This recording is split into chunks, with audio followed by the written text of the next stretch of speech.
Bonjour à toutes et à tous. Je suis très heureux de poursuivre cette noble aventure avec vous dans le domaine de l'induction électromagnétique. Nous sommes actuellement au chapitre numéro 4 consacré à la notion du flux magnétique noté phi.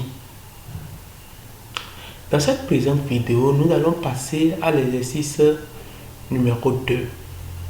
L'exercice numéro 2 qui met en application la notion du flux magnétique dans une spire.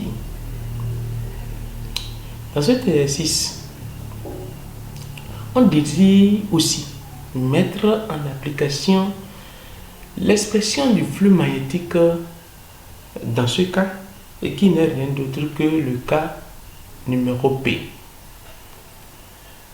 Dans ce cas, nous avons la spire qui est présentée comme une spire rectangulaire. La spire est rectangulaire de longueur petit b et de largeur petit a. Cette spire est plongée, d'accord? Cette spire est perpendiculaire dans le plan, est perpendiculaire au plan du tableau. Autant pour moi, la spire que nous voulons étudier maintenant est perpendiculaire au plan de votre écran. Et nous envoyons à travers cette spire un champ magnétique B faisant un angle de 35 degrés avec la surface de la spire. Bien évidemment, le champ magnétique B est contenu dans le plan de votre écran.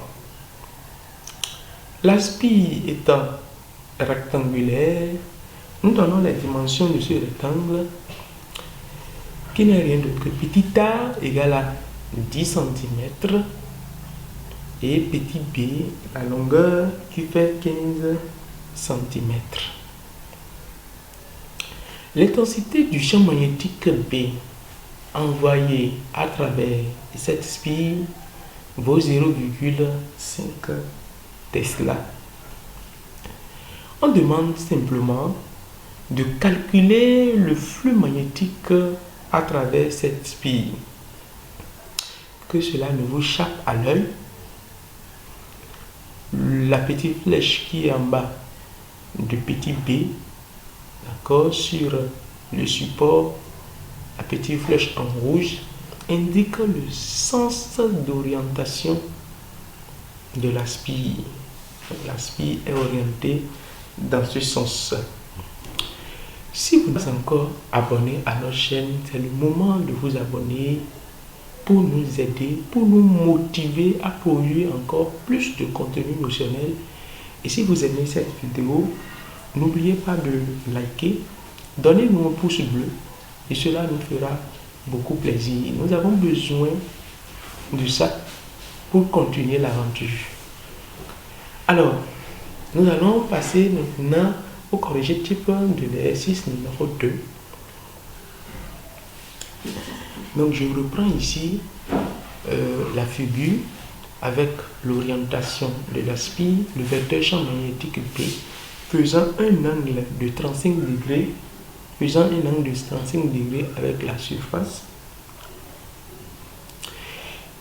Et la formule fondamentale du calcul du flux magnétique à travers une spire est le produit scalaire du vecteur champ magnétique B et du vecteur surface S.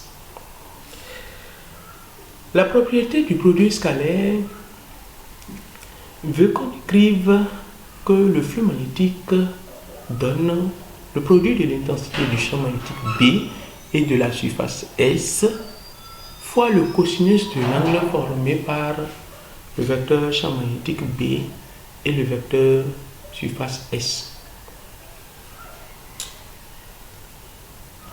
D'après la règle de la main droite, d'après la règle du tire-bouchon, ou bien d'après la règle du bonhomme d'Ampère, nous retrouvons le sens et la direction du vecteur surface S qui est pointé vers le bas et en même temps perpendiculaire au plan de la spire. Tout ce qui nous reste à déterminer maintenant, c'est l'angle θ qui existe entre le vecteur géométrique P et le vecteur surface S. Donc on reprend l'expression du flux magnétique qui donne B fois petit a fois petit b fois cosinus θ. Donc avec petit a fois petit b qui n'est rien d'autre que l'aire de la surface de la spire. Nous rappelons l'expression de la surface qui est petit a fois petit b.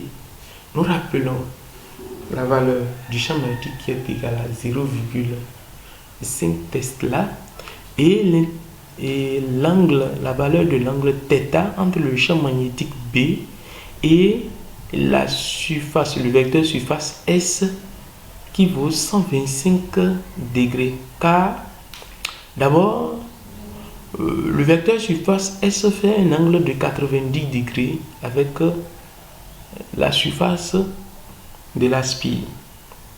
Augmenté de 35 degrés, c'est-à-dire 90 degrés plus 35 degrés, et ce qui fait bien évidemment les 120 degrés. Et tout devient facile. On applique numériquement, on fait une application numérique qui donne 0,5 fois 0,10 fois 0,15 fois cosinus de 125 degrés. Donc on a converti